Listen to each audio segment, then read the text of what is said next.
Hi friends, வாங்க பாவக்காய் gravy பண்ணுறது எப்படின்னு பார்க்கலாம். பாவக்காவை ரவுண்டாக கட் பண்ணி எடுத்துக்கோங்க. கடாயில் வச்சுட்டு எண்ணெய் ஊற்றிக்கோங்க. எண்ணெய் ஊற்றிட்டு 3 கரண்டி எண்ணெய் ஊற்றிக்கோங்க. கொஞ்சம் எண்ணெய் ஜாஸ்தி இருந்தால் தான் நல்லாயிருக்கும். கொஞ்சம் வதக்கிக்கோங்க.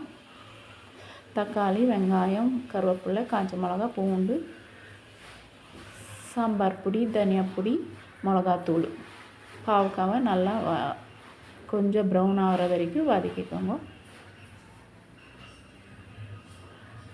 அப்புறம் ஒரு பிளேட்டுக்கு மாற்றிடுங்க. மாற்றிட்டு அதே கடாயில் இன்னும் ஒரு கரண்டி எண்ணெய் ஊற்றிட்டு கொஞ்சமாக ஊற்றினா போதும். ஃபஸ்ட்டு பாவக்காய்க்கு எண்ணெய் ஊற்றிருக்கிறோம்.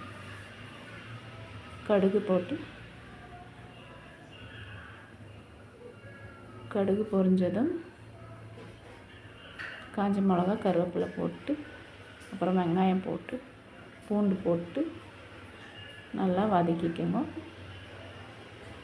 கொஞ்சம் கண்ணாடி பதம் வர வரைக்கும் வதக்கிக்கோங்க.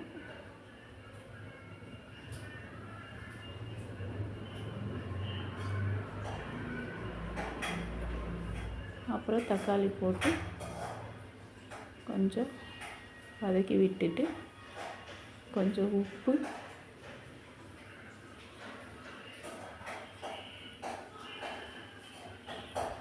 ரெண்டு ஸ்பூன் மஞ்சத்தூள். உப்பு போட்டால் கொஞ்சம் தக்காளி சாஃப்டாயிரும்.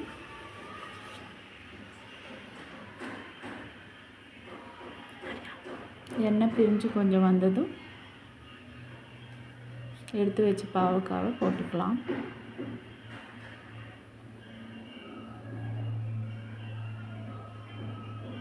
இந்த தனியா பொடி, மிளகா பொடி, சாம்பார் பொடி போட்டுக்கலாம்.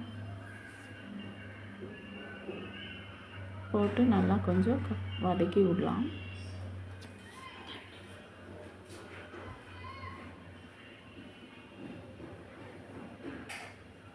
பாவக்காய் பாதி வெந்திருக்கு, இன்னும் பாவத்தி இருக்குது.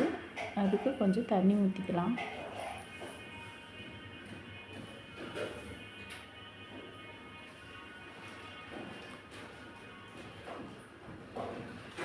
பிளேட் வச்சு மூடிடலாம். பாருங்கள் ஃப்ரெண்ட்ஸ், கொஞ்சம் எண்ணெய் பிரிஞ்சு வந்திருக்கு. இன்னும் கொஞ்சம் உப்பு போட்டு கலக்கி இன்னும் கொஞ்சம் நேரம்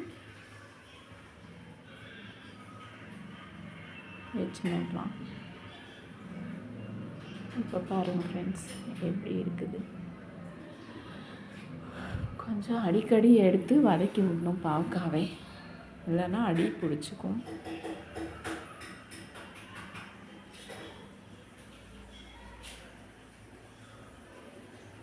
இப்போ கொஞ்சம் புளி தண்ணியை ஊற்றிக்கலாம். ஊற்றிட்டு கலக்கலாம். இந்த ஸ்டேஜில் உப்பு இருக்கா இல்லையான்னு பார்த்துக்கோங்க. பத்தலைன்னா போட்டுக்கோங்க. நான் போட்ட உப்பு கொஞ்சம் கம்மியாக இருக்குது.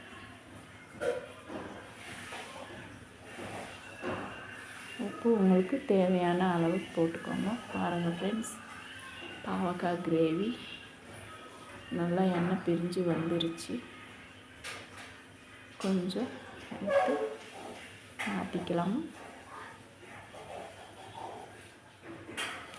சுட சுட சாப்பாட்டுக்கு இப்படி பிசைஞ்சு சாப்பிட்டா எவ்வளோ ருசியாக இருக்கும் தெரியுங்களா ஃப்ரெண்ட்ஸ்? ஒரு வாட்டி செஞ்சு பாருங்கள். பிடிச்சிருந்தா லைக் பண்ணுங்க, ஷேர் பண்ணுங்க, சப்ஸ்கிரைப் பண்ணுங்க. தேங்க்யூ ஃபார் வாட்சிங்.